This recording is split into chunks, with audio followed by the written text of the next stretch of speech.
Bonjour à toutes et à tous, dans cette vidéo, on va découvrir la notion de probabilité. Et oui, après avoir vu les statistiques, aujourd'hui, on va voir ce que sont les probabilités. Alors, je vous donne un exemple qui va vous permettre petit à petit de connaître le vocabulaire associé aux probabilités, parce que avant de parler de probabilité, il y a tout un vocabulaire précis à connaître.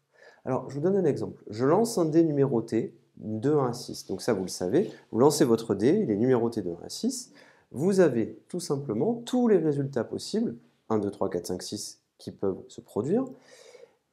Ils sont obtenus au hasard et vous pouvez autant de fois que vous voulez relancer ce dé et réitérer l'expérience. Alors, lancer un dé numéroté de 1 à 6, c'est ce qu'on appelle une expérience aléatoire. C'est-à-dire que c'est une expérience qu'on peut reproduire autant de fois qu'on veut, dans les mêmes conditions. L'ensemble de tous les résultats est connu. 1, 2, 3, 4, 5, 6. Alors cette notation, c'est une notation que vous verrez plus tard en quatrième, en troisième. C'est l'ensemble de tous les résultats possibles. On pourrait les lister au niveau de la classe de cinquième. Vous les écrivez 1, 2, 3, 4, 5, 6, il n'y a pas de difficulté. Tous ces résultats, le 1, le 2, le 3, le 4, le 5, le 6, on appelle ça des issues. D'accord? Ces résultats possibles, ce sont les issues.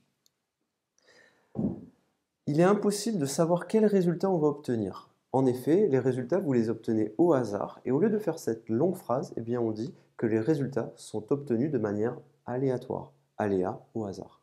Donc résultats sont obtenus de manière aléatoire. Donc retenez bien ces trois choses. Une expérience aléatoire, c'est une expérience qu'on peut reproduire. Tous les résultats sont connus d'avance, mais on ne peut pas savoir quel résultat on va obtenir en particulier. Et il est impossible de savoir quel résultat on va obtenir, donc ça s'appelle un résultat obtenu de manière aléatoire, c'est le mot-clé qu'il faut connaître. Donc trois choses à connaître pour l'expérience aléatoire. Donc lancer un dé numéroté, c'est une expérience aléatoire. Tirer une carte dans un jeu de cartes au hasard, c'est une expérience aléatoire. Aller dans une urne dans laquelle il y a des boules bleues et noires et tirer une boule au hasard, c'est aussi une expérience aléatoire. Alors, on va parler maintenant d'un mot-clé qui est très important, c'est le mot-clé événement. Alors un événement, c'est composé d'issues, premièrement. Alors ici, ça peut vous paraître pas très clair, on va faire un exemple. Voici un événement. Un événement, on lui donne un nom et avec une lettre. La plupart du temps, on écrira A est un événement, deux points, on met des guillemets, obtenir un numéro pair, quand je jette mon dé. Obtenir un numéro pair, ben, mon événement A, ça sera quoi? Ça sera tous les numéros pairs, donc le 2, le 4, le 6. A, ça sera 2, 4, 6. On pourra l'écrire comme ça. Cette notation, vous la verrez plutôt à partir de la quatrième et de la troisième, mais A, vous pouvez dire que c'est composé des issues de 4 et 6. Donc un événement, vous voyez bien qu'il y a des issues de 4, 6. Je vous rappelle que nos issues, c'était 1, 2, 3, 4, 5, 6. Vocabulaire important. Un événement, on dit qu'il se réalise. On ne dit pas qu'il se passe ou quoi, on dit un événement se réalise. Et quand on va parler de probabilité, eh bien, on va parler de la probabilité qu'un événement se réalise. C'est fondamental. Alors, qu'est-ce que c'est maintenant qu'une probabilité? Une probabilité, dans le langage courant, on le sait. Quelle est la probabilité que quand je lance mon dé, j'obtienne un numéro pair? Eh bien, quand je lance mon dé, les numéros qui m'intéressent sont le 2, le 4 et le 6, les numéros pairs. Mais toutes les chances que j'ai, je peux tomber soit sur le 1, soit sur le 2, soit sur le 3, soit sur le 4, soit sur le 5, soit sur le 6.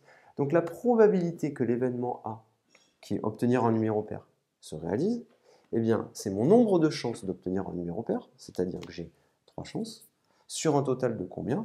6 chances, puisque j'ai mes 6 numéros et je peux obtenir autant le 1 que le 2, que le 3, que le 4, que le 5, que le 6. Donc la probabilité de l'événement A, on dira la probabilité que l'événement A se réalise, elle est égale à 3 sur 6. 3 sur 6, on le simplifie. Et si je l'écris ici, je pourrais écrire P de A, probabilité que l'événement A se réalise, donc 3 sur 6. Cette notation me permet de voir le nombre de chances totales sur le nombre de chances qui m'intéressent. Mais 3 sur 6, on le simplifie, ça fait 1 sur 2, et ça vaut 0,50.